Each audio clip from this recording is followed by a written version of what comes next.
got a story I need to tell about the world and how it's well. From police brutality to climate change, we gotta talk, no time for shame. Relationships can be so tough, but we need to talk not just enough about trust, love, and where it stands in our hearts. Let's break that chain. Let's talk about it, let's not hide. The truth is what makes us thrive. From politics to private fears, we need to hear each other's ears.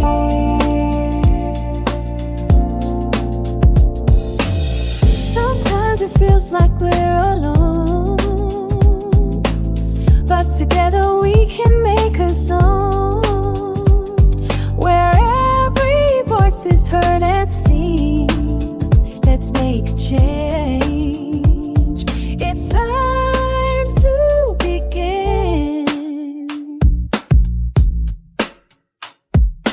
Workplace issues, gender gaps, equality. Let's not stop fast about pay, respect, and power. Let's stand up for what's true. Mental health, it's time to shine. No more stigma, we'll make it fun. Talk about anxiety, depression. Let's heal and find a better solution. Streets to the boardroom, our voices matter, we're not alone. Let's lift each other up, let's start now. Together we can make it grow. Let's talk about it, let's not hide. The truth is what makes us thrive. Don't politics to private fears, we need to hear each other here.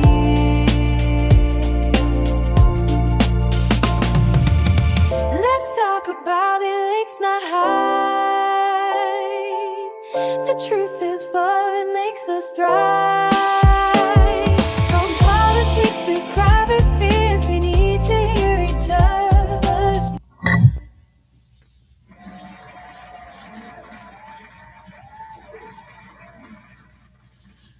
What's up, everybody? I'm Angela Canty Ingram. Welcome to I've Got Something to Say on this Monday evening, the second day of March. I hope everyone has been doing well. I have a lot to say, so let's jump in. Oh, goodness.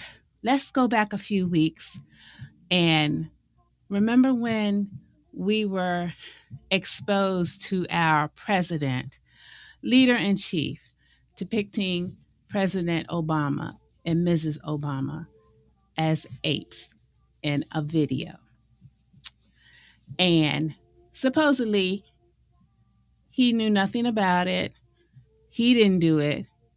And then the spinoff was that maybe one of his staffers did it. But it was on his Truth Social account. Okay. Well, let's go ahead on and fast forward to the State of the Union address this week. And Representative Al Green, who decided to have a sign present to greet President Trump as he entered the building, letting him know that blacks aren't apes.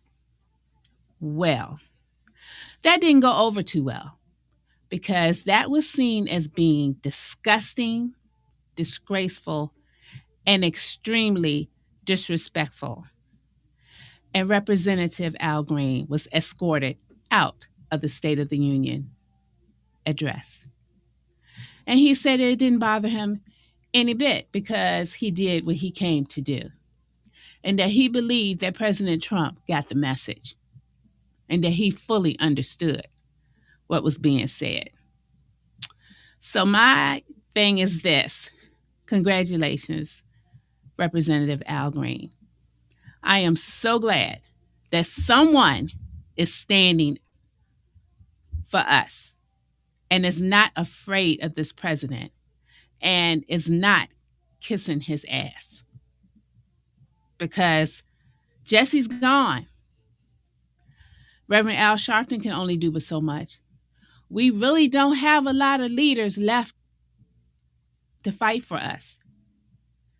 And I don't see many coming up the pike.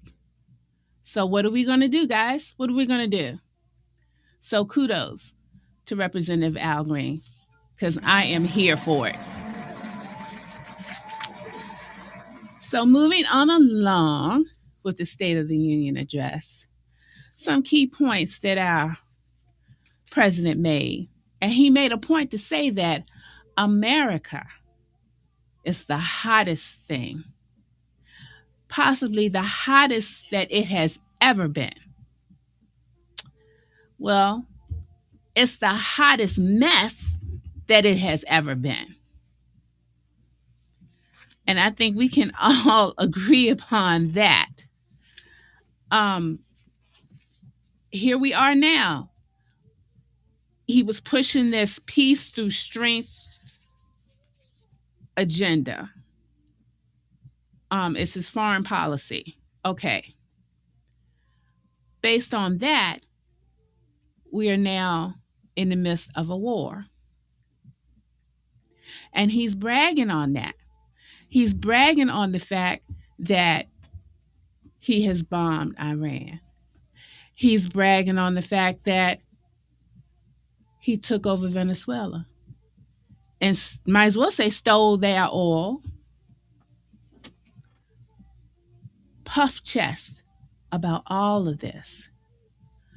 But with all of that, there are American casualties that come with this, y'all. Not to mention all of the financial deficits that come with it that we, the American people, have to suffer, not our president. And might I remind you, we pay our president's salary. Our president works for us, but our president doesn't know. And no one up there on Capitol Hill has told our president this. No one in Congress is telling the president that he works and serves the people of the United States. This is not being told to him because they are afraid. And it's sickening, totally sickening. And I don't know if you all took the time to watch the different broadcasts reporting on this war that started in the midst of the wee hours of Saturday morning or not. But first of all, he didn't even have the decency to actually talk or communicate to all of the people. He only communicated to his MAGA group through True Social. So when we talk about disrespect because of a sign, come on now. Come on. You have this occur and you don't get on national television and you don't talk to your people about it. That to me is disrespect and disregard. But nothing is being said by the people that need to say it. That's the problem I have. Put a pin there. So, okay, getting on back to the State of the Union because I'm trying to stay on topic because I get passionate. In the midst of all of that, gosh, I got so passionate I forgot where I was. But anyway, bear with me, y'all. I'm sorry. With this bombing of Iran, he in his little speech, and I call them speeches because they don't mean a damn thing. He says that yes, there'll be more casualties. With war, people die, and that's just the way it is. How do you tell a mother whose son or wife whose husband has just passed away in the midst of this foolishness he just did, unauthorized foolishness he just did, that, when you have war, that's just what happens when you have war. That, and then more will happen, more people will die. Really, Mr. President? Really? This is what you tell your American people? This is what you tell? those that were for you and those that aren't for you. Because you serve all the people the last time I checked. And it's more the people that are for you that are getting touched than aren't.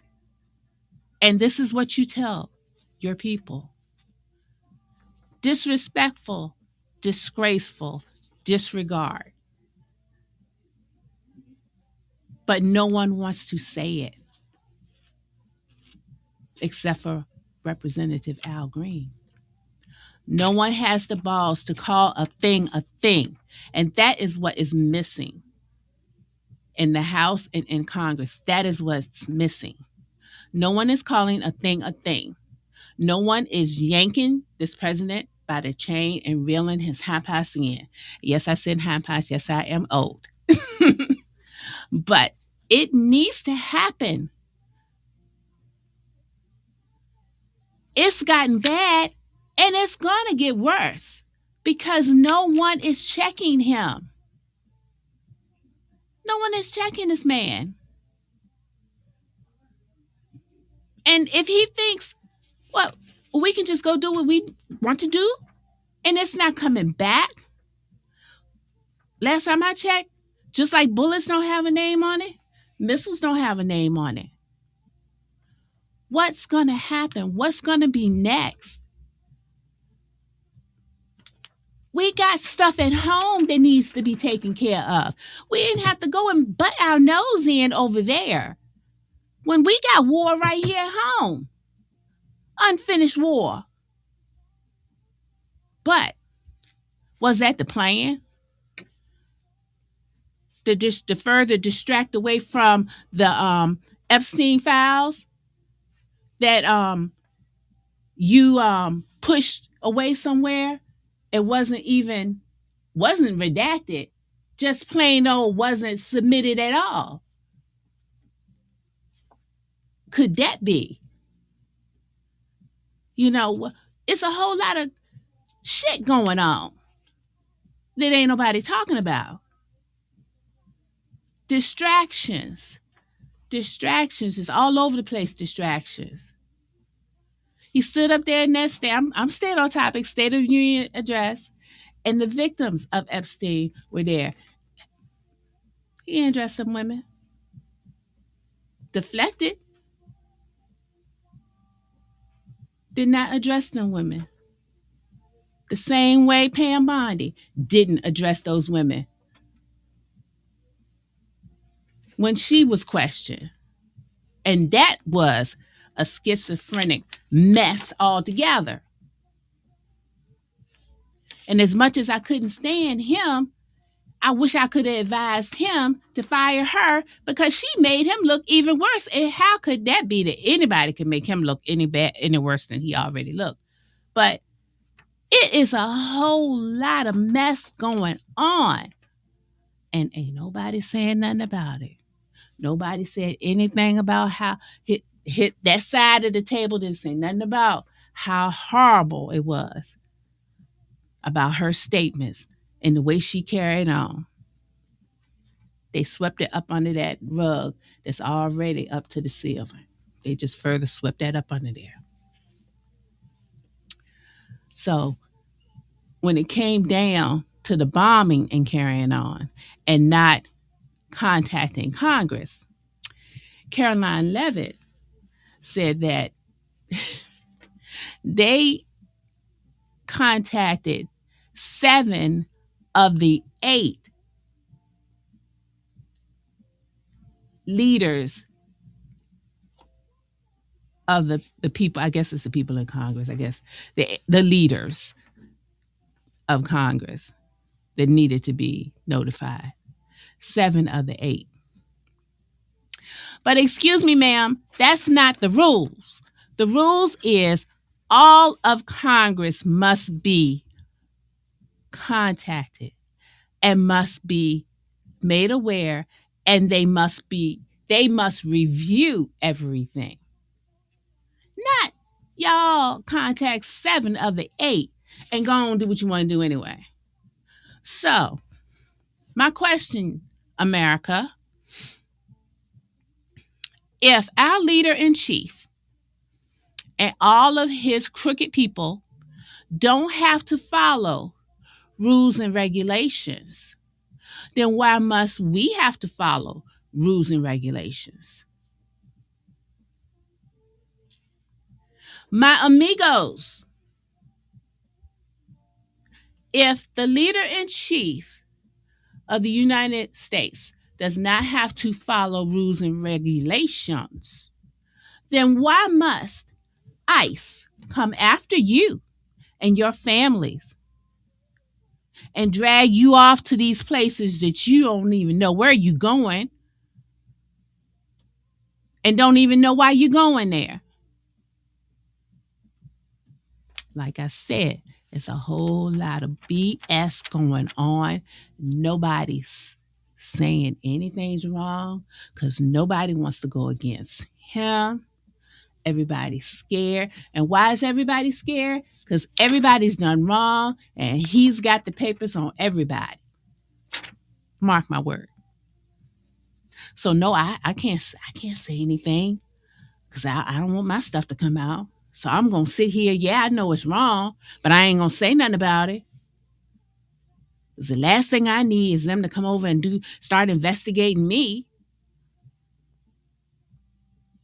Meanwhile, who suffers? The American people suffer. The American people suffer. Anytime Britain can do the right thing and show us up, they ain't playing over there. Them people, your name in that list some kind of way. Oh no, you ain't running nothing. You don't get no information on no governmental information or anything. And Andrew is gone. Bye, Andrew. And I commend them because that is what justice looks like. That's the way it should be done. And if they can do it, what in the world? Why can't America do it? It's called accountability. But our president doesn't really like words that begin with A's. Affordability and accountability. He don't like those. So we won't see either one of those. Although let him tell it, like I told y'all, America is the hottest country. It's the hottest that it has ever been in history, he said. That is what he said. And I almost gagged because I was like, how much more am I going to be able to stand of this here, all these lies? I just can't deal with it. I just can't. And today, just before leaving to come here, I saw where Melania was made, something regarding, is it the Secretary of the UN Security? And I'm like, what the hell? How in the world she get to be the Secretary of the UN Security? How could she get appointed that? And I still haven't figured that one out. I ain't had time to delve into that and unpeel the layers of that. But I could barely understand what she was saying, but I heard UN security. She did get that out clear. But it's like, what in the world? Like, it's thieves in the temple. I'm convinced more and more each day. And if this is the case, what does the United Nations even look like at this point? Because the United Nations, I remember, this would never have happened. So I'm confused as what's going on. And where the checks and balances are, where the guardrails, obviously there aren't any, because he's going willy-nilly doing whatever he wants to do out there in the water, sinking ships. I think they sank 10 10 ships out there in the waters that belong to Iran. And you know our gas, I'm going to tell y'all, gas prices going to be going up. The prediction, depending on the length of this war, gas prices will be anywhere between $3.15 to $6 a gallon. So just so you know how to, as my grandmama used to say, govern accordingly. This is the kind of stuff we're looking at. And God help those that are stuck there. They can't get home. I saw one young lady. She went to Dubai for her boyfriend's birthday, I guess over the weekend. First time traveling outside of the US in her life. And she can't even get home. Doesn't even know. She don't know what tomorrow gonna look like. All because they made a decision in the middle of the night. I can't wrap my head around it. I really can't. And I wish I could say I was surprised. And that's the thing that bothers me the most. I am not surprised by any of it because of who I won't say we because I ain't vote for them, who some people elected to run our country. They believe the lies. Well, yeah, they believe the lies. And they believe the truths. Or they didn't listen to the truths because he told us what he was going to do. And based on all of that, we have had nothing but destruction since he got in office. The question is what we do about it. And I keep asking this question, and I will continue to keep asking this question because I haven't gotten an answer. I have reached out to lawmakers. I have reached out to persons that are right here. And if I didn't say it before, I am coming live from Richmond, Virginia, right here in our capital city.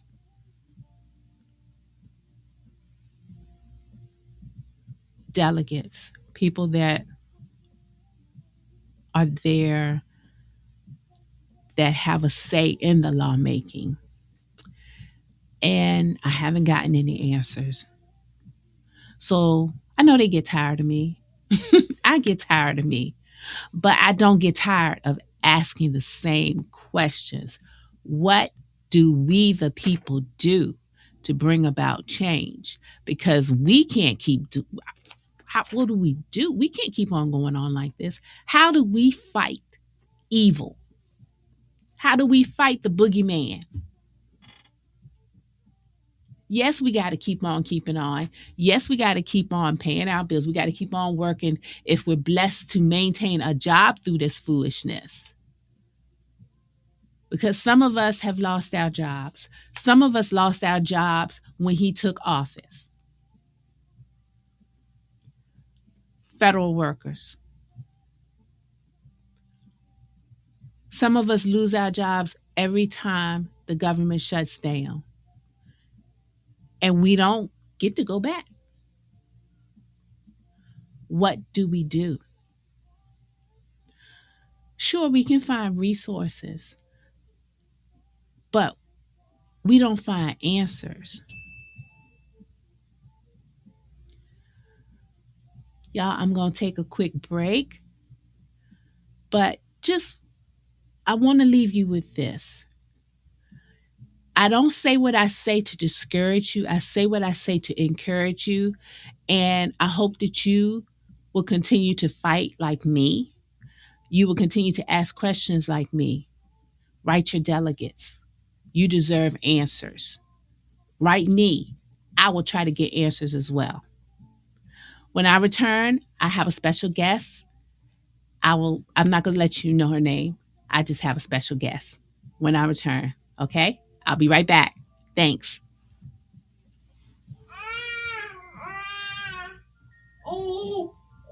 To some people,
Hey, this is Tico Wells, choir boy from the Five Heartbeats, and you're listening to Big Time Radio Network.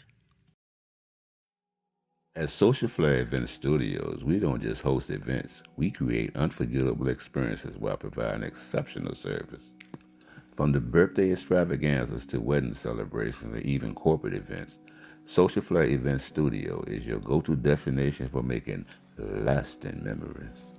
Whether it's a moment of love, connection, or celebration, we tailor our space to fit your needs, creating the perfect atmosphere for you and your guests. Every detail is thoughtfully curated, ensuring that your event will be talked about for years to come. Why choose us? At Social Flair Event Studio, we're excited to offer a beautiful, versatile space, personalized service to make your event truly special. Let us bring your vision to life. Contact us today at socialflairevent.com. Social Flair Event Studio, 10934 Hall Street Road, Midlothian, Virginia, Genitals Place. Number 804-220-0449.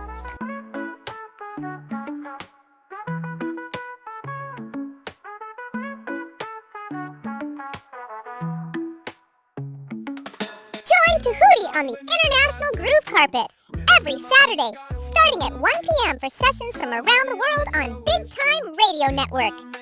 Hop on board the carpet as he takes you on a musical journey around the globe, making stops in many places like India, Japan, Africa, Jamaica, and don't forget the good old USA. And just remember, you don't have to speak the language to understand the groove. Because the groove is in the blood.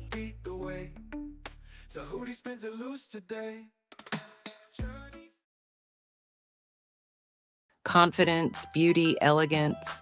At Greg Hall Boudoir Photography, we capture you at your absolute best. With over 15 years of experience, Greg Hall knows how to bring out your unique style, making you look and feel incredible. Solo or with that special someone, couples are always welcome. Choose from multiple affordable packages with custom add-ons to make your session unforgettable. Fast turnarounds, easy online cloud proofing, and no-pressure selection. We make the process smooth, seamless, and stress-free. Visit us at 10934 Hull Street Road and follow us on social media to schedule your session today. Greg Hall Boudoir Photography, because you deserve to shine.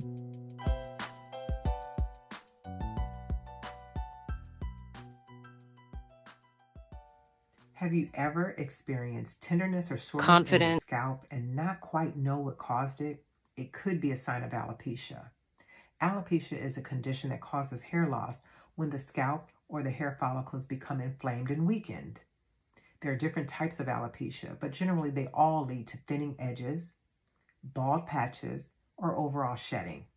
If you think you have alopecia, the first thing you should do is contact your doctor or your dermatologist for treatment options. But the second thing you need to do is use hair products that actually take care of the scalp, such as Refresh and Grow by Love It Skin and Hair. As a 25-year cosmetologist, I formulated this lightweight leave-in mist with vitamin B3, B5, green tea extract, and other ingredients that actually soothe irritation. They refresh the scalp and promote a healthy scalp environment so that you can grow your hair thicker and longer. Take the first step in your scalp health. Check out loveitskinandhair.com.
Not alone. I have a special guest, Miss Clarissa Law.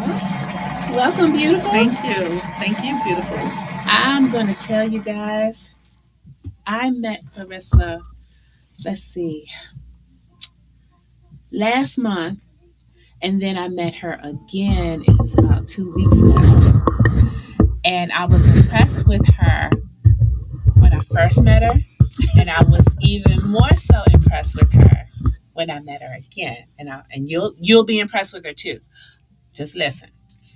Okay. She has a master's in, make sure I do this right, qualified mental. So that's separate. So I have a master's degree in human services counseling with a focus on marriage and family, and then I'm a qualified mental health professional. So my profession is mental health. I work in mental health. Mental health. Okay. All right. She's an Amazon best-selling author. She's also a life coach, right? Yes. Okay.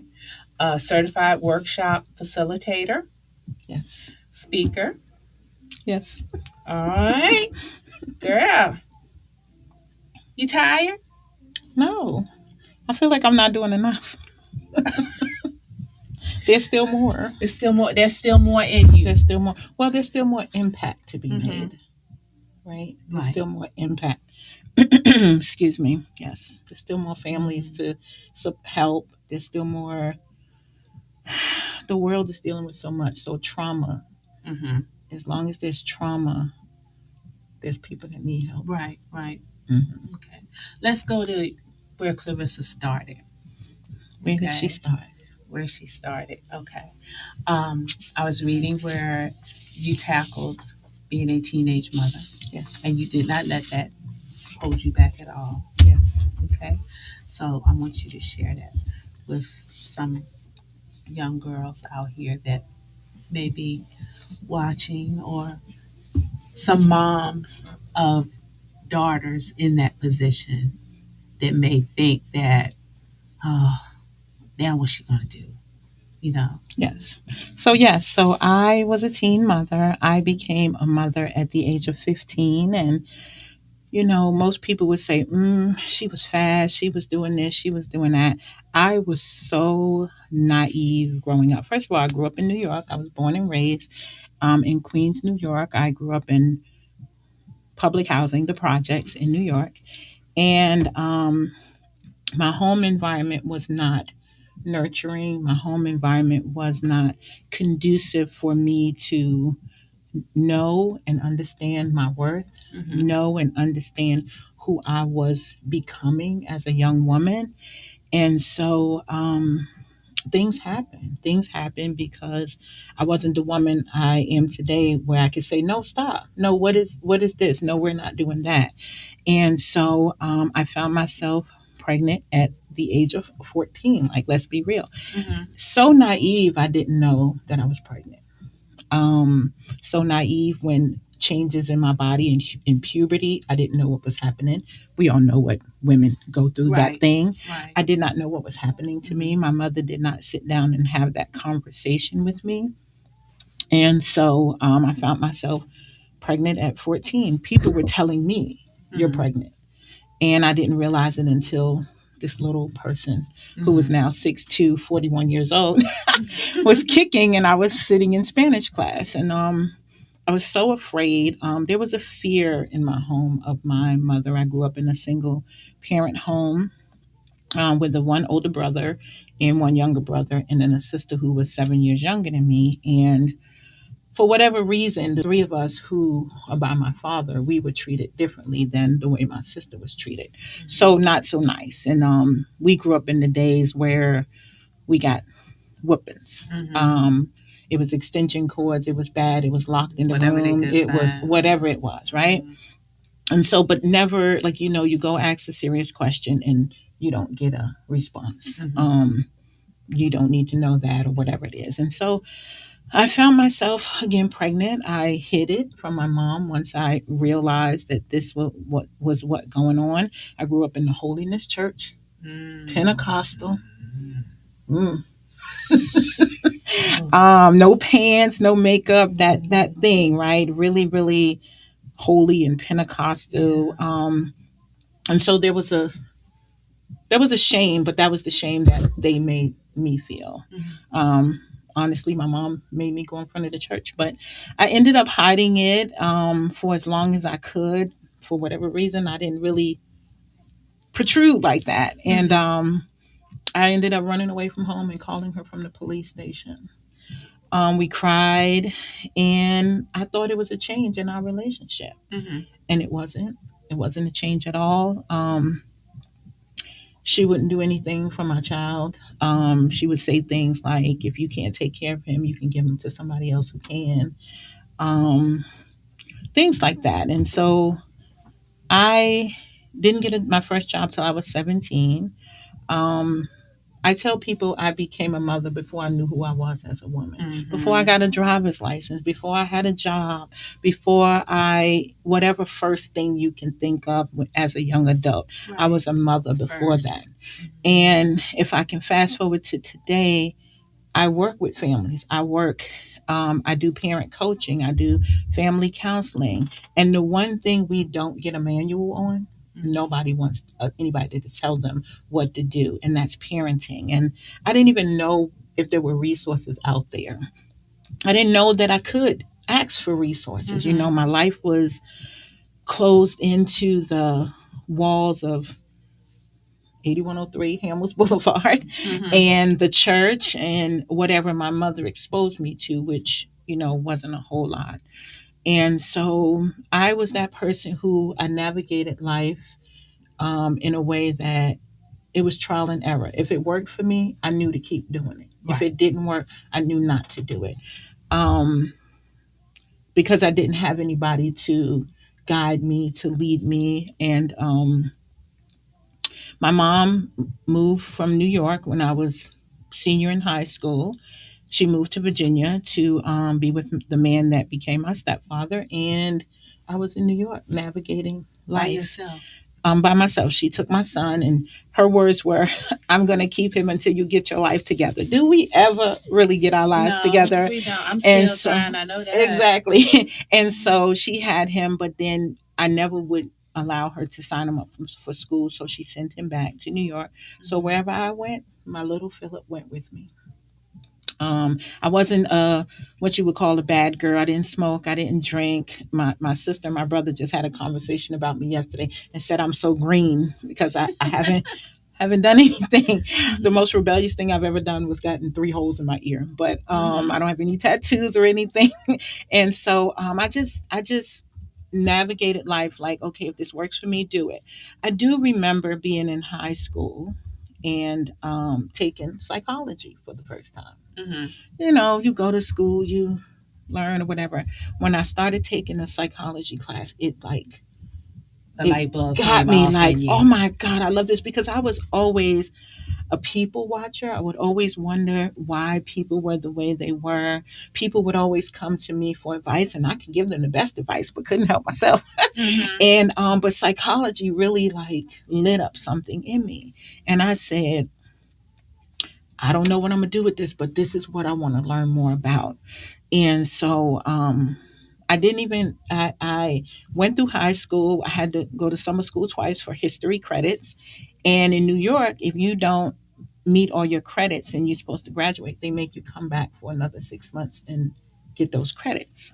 I got the cap and gown. I took graduation pictures, senior pictures, and my counselor called me in the office and said, you don't have enough credits, so you can't graduate. So I didn't graduate high school because my mother was here. Right. And nobody was in New York to tell me, you need to do this. So I worked 2 jobs, and I didn't have a high school degree. And but I knew that I wanted to study psychology. I knew that this is something that I wanted to do. When I finally decided to move to Virginia in 1990, I was going on 21 years old. And I was like, I'm going to college. I don't even know what that means. I'm going to college. Nobody in my environment, nobody in my home talked about going to college. My mother worked every day as what I think is a CNA. I just knew she took care of people in a nursing home. And I just had the thought of, I always dreamed bigger. I always wanted, well, why can't I have this over here? Why I have to get that over there? And why can't I have these nice things? And I never knew where that came from. I can remember having dreams of me wearing suits and carrying a briefcase and having my name on an office. I don't know where that, I mean, I could say now it came from God. But back then, that was not what was poured into me. Right. I tell people that while my mother didn't tell me you can be anything you want, she didn't beat me down and say I would be nothing either. She made me feel that way, but she didn't tell me those things because those words really matter. However, she did say some things that really carried into my life. And I think this is so important for parents to know that we can say things that we might think are innocent words, but they are the voice in your children's ear for the rest of their life. So I grew up in the time when grades were numbers for dating ourselves. And so, you get a grade 70, 80, 90, whatever. And we got awards for perfect attendance. We back in those days. Today, the kids is like, whatever. And I would bring home my report card, all proud. Look, Mom, I got an 89. Look, Mom, I got a 90. And her words to me would be, that's good. Next time, do better. Does that sound innocent? It sounds innocent, right? Yeah. That's good. Next time, do better. But that stayed with me throughout my life, and I became this perfectionist. Still not enough. Not enough. My best is not enough. And sometimes I struggle with that slightly, but I know the words today to talk myself out of it. But for years, my children had to be perfect. My towels and washcloths had to be folded a certain way. My kids had to look a certain way. My house needed to be neat and clean. And it was just this thing like, you are going to present yourself as perfect. What I found myself doing is still trying to show my mom, like, hey, look, I'm here. I'm good. I'm doing good. Never any validation, never any acknowledgement. And so that carried me through my life. That carried into other relationships, romantic relationships, romantic. That's supposed to be nice. But anyway, that took me into relationships where I found myself settling for things because I didn't want to be rejected by them. And when you feel like you're not good enough, you struggle with rejection. You struggle with, am I going to be accepted? And you tend to quiet yourself because you don't want to be rejected. So you tolerate things because you don't want to be rejected.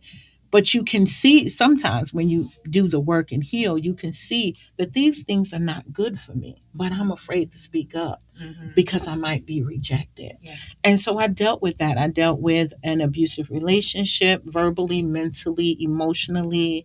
There was a time in New York where, I was bullied and then I became this fighter. So in my relationship, I was like, oh, you want to hit me? I'm going to hit you back. So we go on blow for blow or whatever, but that's not good either. And so, I've navigated all of these different things. But on a positive note, I said, when I moved to Virginia in 1990, I said, I'm going to go to college for psychology. I don't even know what that means. I went to Virginia State. They were saying it costs, I don't know, $300 a credit. Okay, I could pay for that. What's the problem? But I didn't understand it was $300 and the class might be 3 credits or 4 credits. I just knew I got $300 for this class. I just knew like, okay, I can do this. And then a friend told me about John Tyler back before, when it was John Tyler and not Brightpoint, that you can go to school part-time and get financial aid.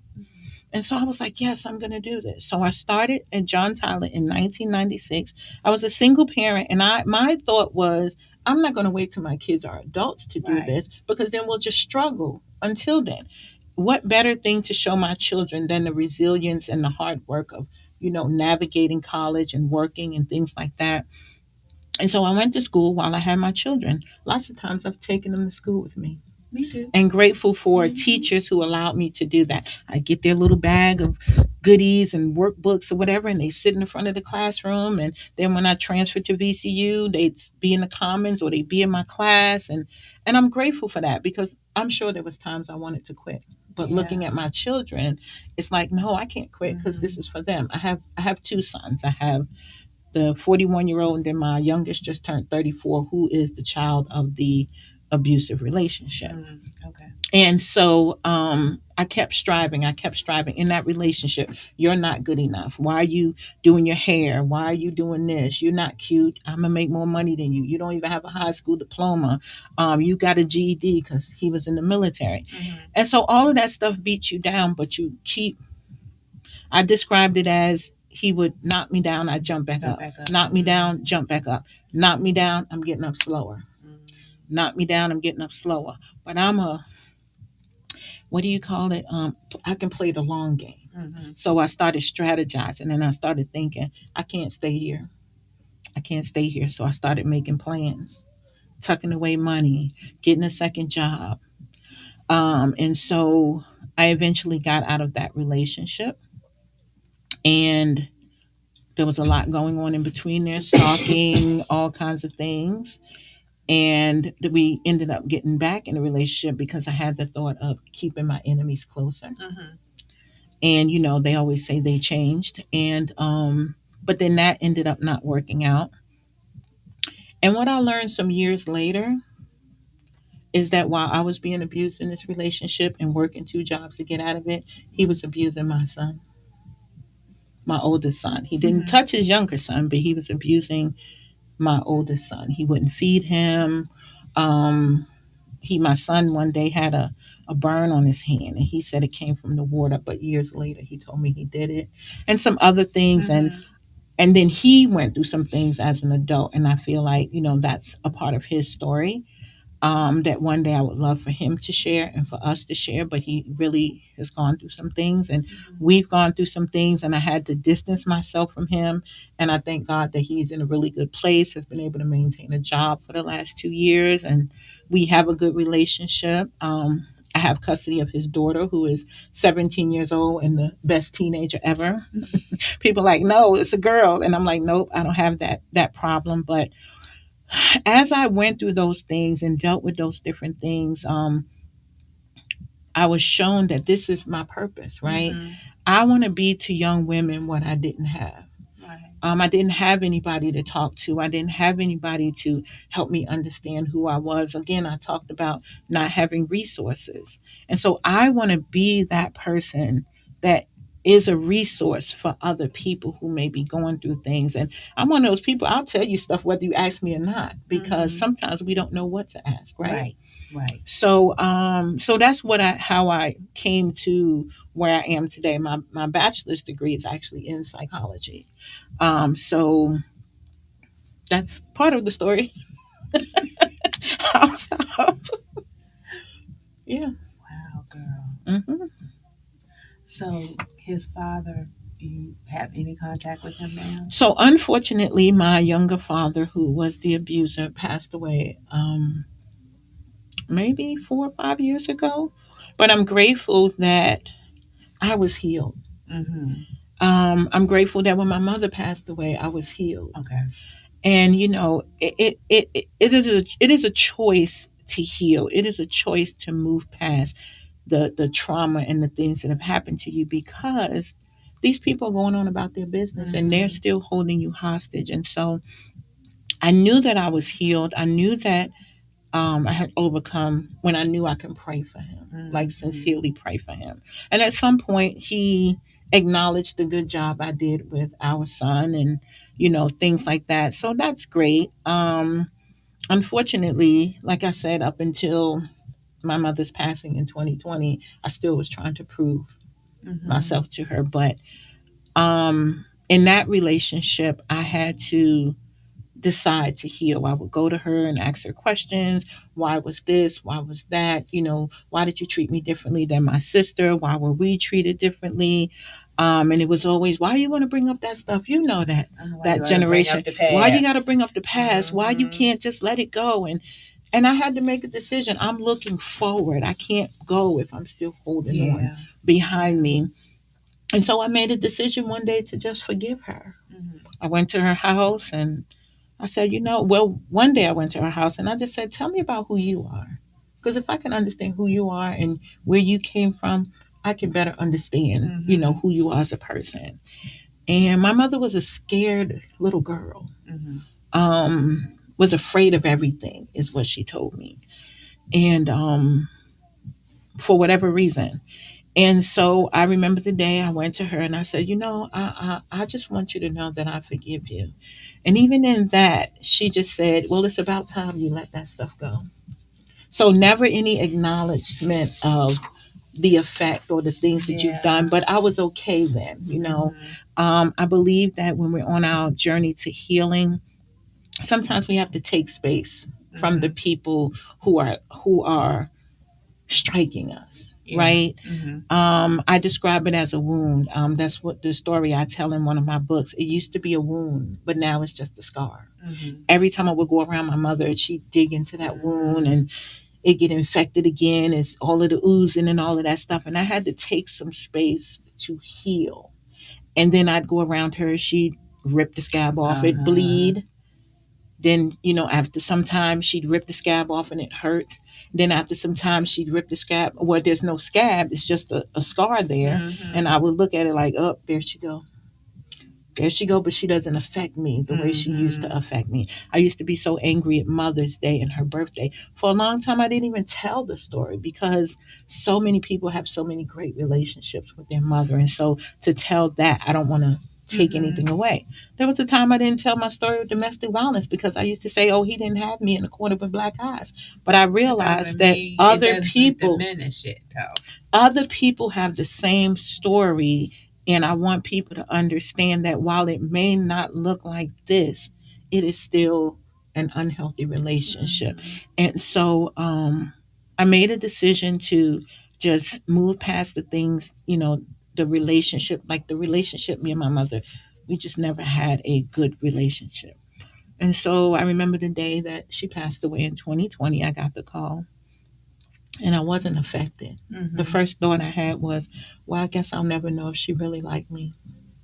But I also felt like she would not be a person in the back of my head that if I see her for the holiday or if I see her for her birthday, that I gotta go and pull out whatever it is she tried to put in me or whatever. And so that was significant because it was like I can just go and not always be stuck right there. And so since then, I have just been striving and moving forward. I'm grateful for all the opportunities that people have presented to me to be a part of telling my story. I have a picture on my wall that says we all have a story to tell. I believe that the things that happen to us, they happen to us, but they're for somebody else, And so I just believe that I don't have a right to keep my stories to myself because my story could be somebody else's healing. To let somebody know that there is hope for you to overcome. There's hope for you to heal. You can be whole. You're not broken. I just want women to understand that. I want people to understand, women specifically, when we came into this world, we came into this world perfect because God said he formed it before he formed us in our mother's womb. He knew us and he set us apart. Like we are all set apart. That means we are special. And that was a part of my healing, just understanding that and understanding in order for me to be who I am, I had to have the mother I had. I had to grow up in the environment that I had. I had to have the experiences that I had to lead me in the direction and on the path to be to operate in my purpose, to discover my purpose. And so for that, I don't have any regrets about my life. I count it all joy. I trust God that these are the things that he wanted me to deal with. And while other people have dealt with so many more horrific things, my story is my story. Their story is their story. But we have to understand that in that is a purpose. Right? If we can redefine what happened to us, and this is not to diminish at all, but not to stay stuck in it, but who did I become because of this? What resilience did I gain because of this? What strength did I gain because of this? For myself, I've been on my own, so this is probably not a good thing, but I learned to not depend on people. And so for a long time, it was hard for me to ask people for help or accept help from people. I kind of don't ask too much right now, but it's hard. It was hard for me to ask people for help. It was just like, I'm going to just do it on my own. I'm going to figure it out. But I've learned today that those are trauma responses, right? Yeah. We're so, afraid of being rejected that we will isolate ourselves, And so that's the reason why I believe that I'm here to make an impact in other people's lives. I truly want to work with families who have had a history of trauma. The back in the days where Uncle Jojo, I'm not talking to anybody if you got an Uncle Jojo, you got an Uncle Jojo that stays in the back room. And Uncle Jojo has done stuff to little Michelle. I'm not talking about anybody in particular. But they sweep it under the rug because Uncle Jojo got a problem. Everybody know Uncle Jojo is inappropriate. But Uncle Jojo gets to stay in the back room and we don't talk about that. The black family, what happens in this house, stay in this house and don't talk about that. Don't talk about that. Or the family that don't believe the child anyway. Right. So then what I say the girl name was Michelle. Michelle grow up. Michelle is all over the place. Michelle is on drugs. Michelle is struggling with mental health. Michelle is struggling with promiscuity. And they're looking at Michelle, look at her. She out here, she just wild. She need to get herself together. She bringing shame on the family. The shame is that you dismissed her when she told you that she was being mistreated by Uncle Jojo in the back room. Mm-hmm. Then they say, you gonna come for Thanksgiving? You gonna come for Christmas? Why you don't come over here and see us? Because Uncle Jojo's still in the back room. Mm-hmm. And you get mad and then you talk about Michelle, but you didn't address Jojo at all, Uncle Jojo. You know what I mean? Yeah. And so that's the place where I am, is I want to help our brown community, black brown community, understand how this generational patterns of trauma are affecting our children today, are affecting the next generation. Even so much so for the parents who say, I'm not going to treat my kids like that. I'm going to give my kids everything they want. And now we have this entitled generation. We have this generation that has no gratitude. We have this generation that is like, you're supposed to do this for me. And I see it as just a false sense of prosperity, because the world is not like that. The world is not going to give you everything that you want. And so how do we change that? Oh, this is my friend. But then they get to a certain age and now you want them to listen to you, but the child is confused because I've been your buddy all along. You're the man of the house. No, you're the child. Right. You are the child in the house. You are not the man of the house. And so then he takes on the role, that little boy, he takes on the role of, I'm the man of the house. So then he becomes this teenager. I'm the man of the house. But mom is saying now, no, you need to stay in a child's place. I'm confused. I'm confused because you told me to be the man of the house. Right. And now that I'm being the man of the house, meaning probably running her, I'm confused because now you're telling me to step back. Right. So those are some of the challenges that I see in families, just inconsistent parenting, which I believe is the offspring of trauma and what was done to me. They're either repeating the patterns, this is what my mother did to me, cursing their kids out, or they do the opposite and they flood their kids with all of the things and not the presence of who they are. Yeah. Sitting down, listening to them, sitting down, having conversations, getting their opinions, but also setting clear, consistent boundaries. Yeah. That is so true. Which is why we're having all of the issues that we're having now. Kids are unruly, no respect. Yes.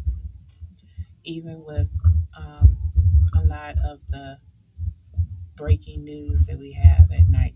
And I wonder when we get the reports, the Crime Insider reports on the news, and the children that are found shot. And it's 11:30 at night. Sometimes it's a school night. So I'm thinking to myself, well, how come their butts weren't at home in the bed anyway? Because mama probably ain't at home in the bed. She probably okay, that's another story. Or you have told this boy that he is the man of the house, so now he's telling you, I'm going to go and come inside, please. And now you got to bury him. And I'm not saying that that's every family. I'm not saying that's every family, because a lot of our children come from good homes, but they're trying to find their identity. And sometimes it can be just that one time of making the wrong decision. Yes, absolutely. It can be hanging with the wrong people at the wrong time. What it is that our children are trying to find their identity. And so if I can talk about the men, this is why it's important for them to be in place. This is why it's important for them to do what they need to do to be in their children's lives. I had a conversation with someone once, and I said, are y'all paying attention? When our young black boys are dying on the streets, 18, 19 years old, they are wiping out a generation. When they commit a crime, 18, 19 years old, and they put them in jail for 40, 50 years, they are wiping out a generation. So what does that look like 50 years from now? Where are our men? So those are just my thoughts I have to myself, like just really thinking about things at a deeper level. Like if they can really understand, just like the Black History event we had here, I've always said if our young black people, period, because the girls are a little unruly, a lot unruly, if they can just understand where they came from, who they came from, how powerful they are in the evolution of just all of the things around them. If they can truly understand that, perhaps it can give them a different perspective. You know, This is so true. I heard on the news where they said that they are teaching communities how to stop gunshot wounds, like how to address it until how to treat it until paramedics arrive. And now that's something we should not even have. It's good to teach first aid CPR, right. But why are we teaching let's help if there's a gunshot wound, what to do? Why are we here? Like, we can't control it. The same thing with the drugs. We can't control it. So let me give communities Narcan and these things. We couldn't control HIV and AIDS, so let's bring clean needles and condoms in our community. Nothing against it. But how did we get here? How did we get here to where it's so out of control that we have to put preventive things? We have to bring the prevention to you.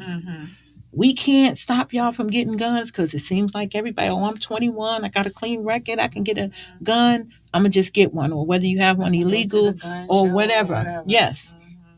But how do we stop the fact that you just shouldn't have a gun? Because back in our day, we fought, we danced, we got it out. And then I see you the next day, I'm going to nod you and I'm going to keep going. Right. Whereas today, everything is this permanent decision.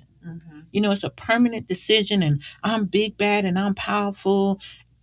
You're not. You're just able to pull out a weapon.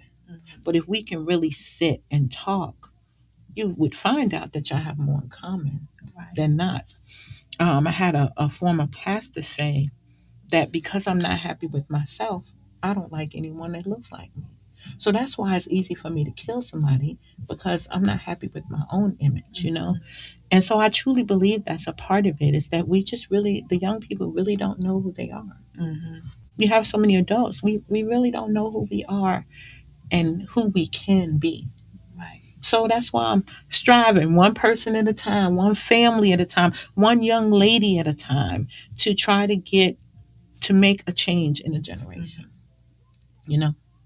And I think that goes to just what are we saying to our young people at home? What are we saying to them? What are we calling them? Yep.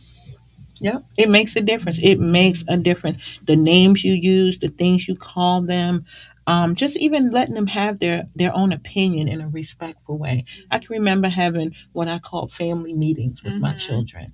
And I let them voice their opinion, because, you know, when I was growing up, you move your mouth to say you're going to talk back or speak up. You getting smacked in your mouth. So even in that carries and makes you feel like I don't have a voice. Right. And I experienced that. And so I used to have meetings with them. I used to say, we could talk about anything. At the end, I will make the decision. Right. And so it allowed them to speak up for themselves. And now I have two very vocal young men, and they will give their opinion. And I respect their opinion, and I listen to their opinions about things. And, you know, you can't tell two grown men what to do. I can advise them, but I can't tell them what to do. But I'm grateful that they are strong-willed and, you know, speak their mind. And I hope that I had a part to play in that by allowing them to have their opinion, even if it's in choices. Not you only gonna eat this and you only can wear this. Here's the budget. That's what I used to say. And I used to be a coupon person, and I would take out the coupons for the cereal. Here's your choices, but not just this is what you're going to eat and that's it. And I don't care what you have to say, because that does carry into your life. Yep. Yeah. And what you say to them is what they hear, and that it spills over to school, and it spills over to the streets, and that's what we have now. Is spill it over to the streets. Yep. So unfortunate. Yeah. And then the second piece of that is they're using these guns on their own people. But I always say, and a lot of times when I do my lives, I always say to my street soldiers, stop using your weapons on each other. Put your weapons aside, put your weapons away, because you never know when we may have to use the weapons on the enemy, the true enemy, and it's not each other, it's not each other, but they're not stopping long enough to grasp that. All they grasp is, oh, you disrespected me. Mm-hmm. And that word is so big to them. Disrespect. Yeah. Yeah. You know, you Yeah. stepped on my shoe. You disrespected me. You looked at my girl. Yeah.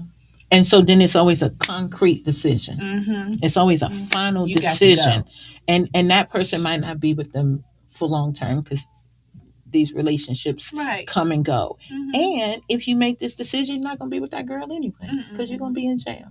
You think she's going to hold you And down if you for 40 can't buy years? her what she want, and homeboy around the corner can buy it, she ain't gonna be with you anyway. Right. Which is Don't another reason think.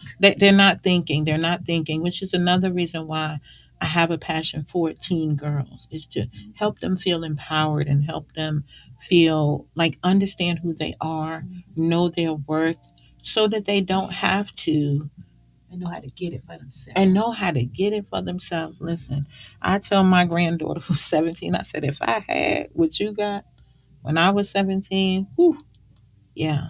I tell her, like, you're the it. I don't curse. I tell her, girl, you are the it. You are it. Mm-hmm. And when you have these little things don't work out with friends or whomever, you are it. And you're going to find your people. Yeah. Yeah. Be the light that you want to come. That's it. Mm-hmm. That's it. Yeah. You are so awesome. You are awesome. I'm listening to myself and I'm saying, okay, I guess you're all right. What was you looking over there? It's like, am I outside of myself? Who is she like, talking talking to? to? Yes. I'm really grateful. I'm truly grateful for my life, and I'm grateful for just you even wanting to talk to me and know more about me and allow me to tell my story.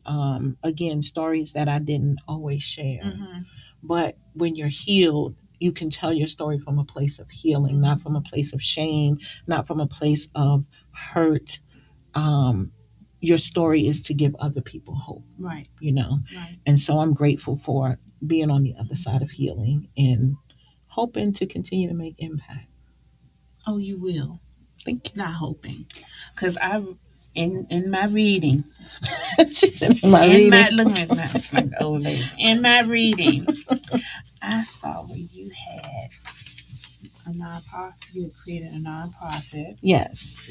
So I have a nonprofit and then 2 businesses. Mm-hmm. Come on, tell me about it. So my nonprofit is called Lifelines to Success, and it's exactly that, which we talked a little bit earlier about breaking generational patterns. I created Lifelines to Success some many years ago, back when I was more perfectionist than I am today. I'll say it that way. And I created these programs, one for just young girls, 8 to 13, just teaching them some empowerment, being around other girls, learning sisterhood, right? Mm-hmm. That's why they don't get along, because they don't have a respect for each other. So that was one program. Then I created a program focused on my future, girls empowerment program. That's more for girls that are at risk. Mm-hmm. And then I have a program for teen mothers. And then I used to do a women's group called Let's Talk Women's Life Empowerment through my nonprofit. And this summer, I actually had the opportunity to do my 8-week summer program here at Social Flair. And it was a great success. A lot of things talking about just, again, girl empowerment, conflict resolution, anger management, or how do you handle big emotions, period. Mm-hmm. And it was really a great opportunity and a great experience, and I enjoyed it. I'm looking forward to expanding that in the summer. Like I said, I work in mental health, and so I encounter different people from different localities, and I've learned that there's nothing like, we had to go to an event in Crew, Mm-hmm. Virginia. There's nothing. There's no programs. There's nothing. And so my hope for my program is to expand it to where I have people working with me and I train them to facilitate. And my program is being ran in multiple places at the same time for the summer. So that's my hope for this summer. I hope to get some grants and things like that, sponsorships, and just really one person at a time. Mm-hmm. One girl at a time. If we can change one girl, we can change a family. If we can change that family or just her life period. Like if she can, oh, I can do this, I can be this or whatever, that's going to make a difference for the next generation. So those are my programs. And then I have some other things I'm working on with that. But the goal is to impact families. The goal is to change families and offer them just various opportunities to learn, whether it's parent coaching, whether it's mentoring, whatever it is. That's what my nonprofit is about.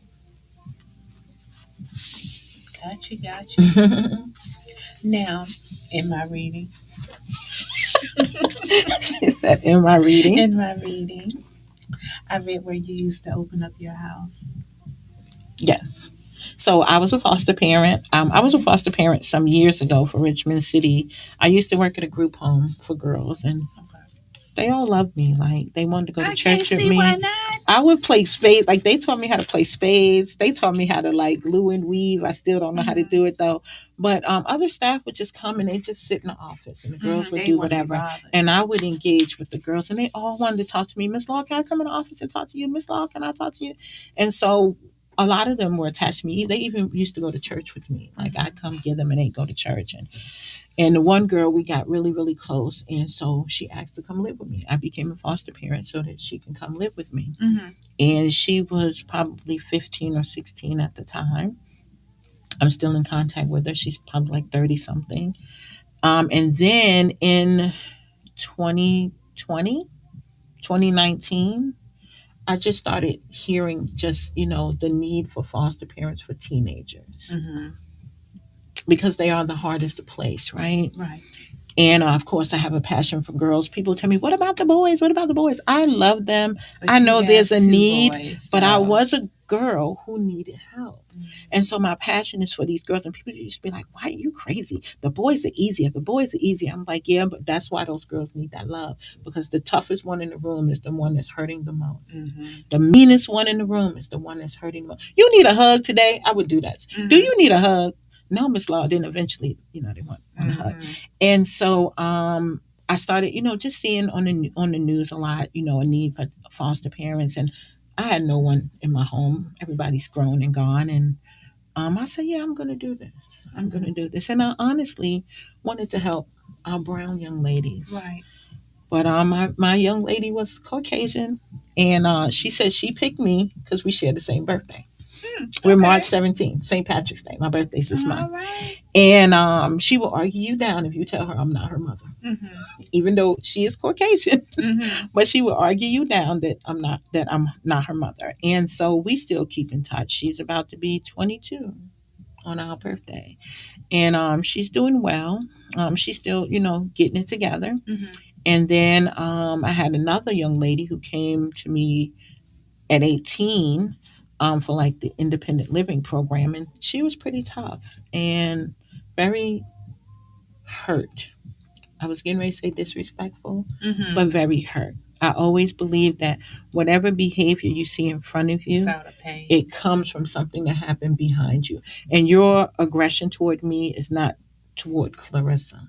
It is the wounded dog that if you try to help me, I'm going to attack. And so that's how I kind of envisioned her. But it had gotten to the point that it was too much. Like, you're in my house. And I'm not going to let you call me all kinds of bees. And all I can do is go in the room and call your case manager. Yeah.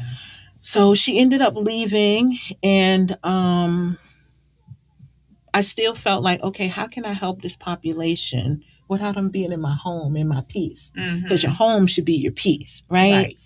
And so then I started thinking, what can I do? And so I know the need. I don't know if you know this, but statistically, Virginia is the worst state for young people aging out of foster care. It is. They are instantly homeless if they choose not to do the independent living program. And so I've decided the need or the problem that needed to be solved was housing. Because I don't know about you, but the typical teenager, when they're turning 18 years old, they're all excited because I'm going in the military, I'm going to college, I'm going to work for my family, I'm going to get a job. But children who are coming on upon 18 years old in foster care are afraid. They can't think of those things. Right. Because it's like, well, you do all of these things are there, but I need to find a place to live. Some of them want to do the extended program of fostering futures or independent living, but it's that piece, that barrier. Yeah. Where am I going to live? And so I decided that I'm going to open a home for teen girls aging out of foster care. Provide them with the support they need, whether it's budgeting, whether it's cooking, whether it's cleaning, making appointments, going out, getting a job, and things like that. And the goal is for them to be self sufficient by the time they're finished, which is usually 3 years, but I intend to extend my program if they they have to have a job if they're in that program. They have to be in school. And so my goal is to introduce them or expose them to various things, entrepreneurship, trades, college, whatever it is. There's so many different things that they can do. Excuse me. They just have to be exposed to it, right? They just have to be exposed to it. And so I have people who are, do various things that are interested in being mentors for them. If I can get a mentor that aligns with what they want to do, that's who I would want to match them with, and just really teach them skills. I have all the skills. I'm a mentor. I'm a counselor. All of these things, and I understand, and so that's what I want to be able to provide for them in the Success House. So if somebody has a house they want to donate, I'm gonna shoot my shot right now. That's right, girl. So that's really what I want to do. I've written the program for it. And I believe that it's going to be successful because there is such a great need. I've had people call me to say, hey, I have somebody that needs a place today. And if I had an extra room in my house, I'd let them come. And so that's why the need for the Success House is so necessary, because when our children are homeless, our young girls, they're going to get caught up in a relationship for the sake of survival. They perhaps can get on drugs because they need to be in this place. Right. They'll end up pregnant because they need to be in this place. And they miss opportunities because they need to survive. They're ending up in jail. The boys are ended up in jail within a year or two after them aging out of foster care. So if I can prevent one, right, that's what I want to do. Yeah. So have you reached out to any churches? So not yet. I have filed my documents already, but I have not. I've actually shifted. I got a promotion at my job, so this past year has been focused on that. Okay. And it's still in me, like, okay, you can't let that sit. So my focus has shifted to working toward that being launched within the next quarter.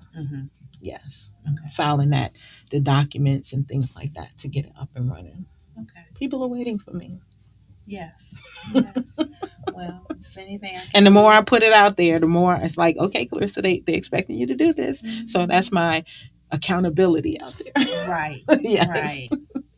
Well, if it's anything that I can do, I will appreciate gladly that. help you. Yes. When you get your paperwork together, let me know. Something I could present to my pastor. Okay. I'm a member of Fifth Baptist. Okay. But I like to say I'm a lifelong member of St. Paul's Baptist too. So okay. I get it out there. I appreciate that. I appreciate that. And that's me. I am a promoter of the people. If I know you're doing something, I'm going to put it out there. Right. And one day I said to myself, Clarissa, this is going to come back to you. You're going to have people that's talking about you in rooms that you're not in. Because I don't have a problem with sharing.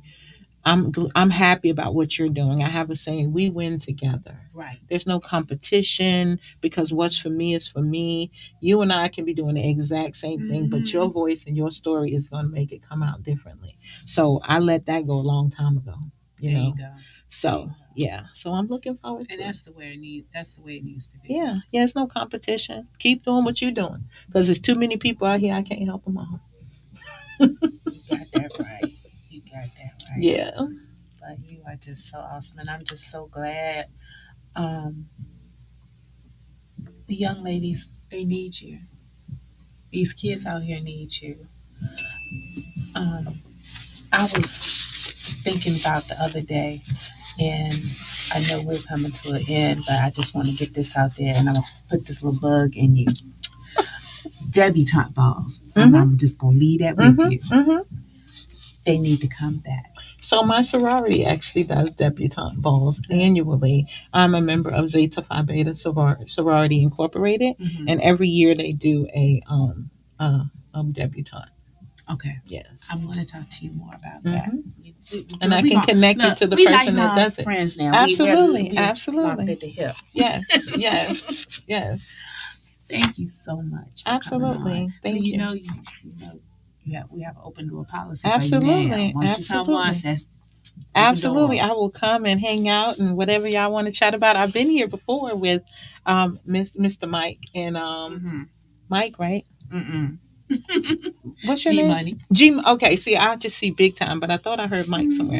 But I've been here before and we just was chatting it up and it was really cool. Okay. Well, I like to talk. Good. Let the people know how they can reach out to you. So, again, my name is Clarissa Law, and on Instagram, you can follow me at Clarissa Law Coaching, and on Facebook is Clarissa Law Coaching. Okay. No, Facebook is Purpose by Design Coaching and Consulting, but Instagram is at Clarissa Law Coaching. Yes. All right. Perfect. Thank you all for riding with me this evening. It's been a pleasure. Thank you for riding with me. Yes. I have enjoyed you. Thank you. You can reach me on Facebook, Angela Canty Ingram, or I've Got Something to Say podcast on Facebook as well. Meet me right back here Monday. Shouldn't be no snow or nothing. We will have turned the clocks forward, so the butterflies are going to be flying around and flowers are going to be blooming. So no excuses. I want to send a special shout out to G Money for having me here on the Big Time Entertainment Network. Couldn't do it without him. And love each other. But better than that, love yourself. Love yourself. Stay safe in these streets. Peace.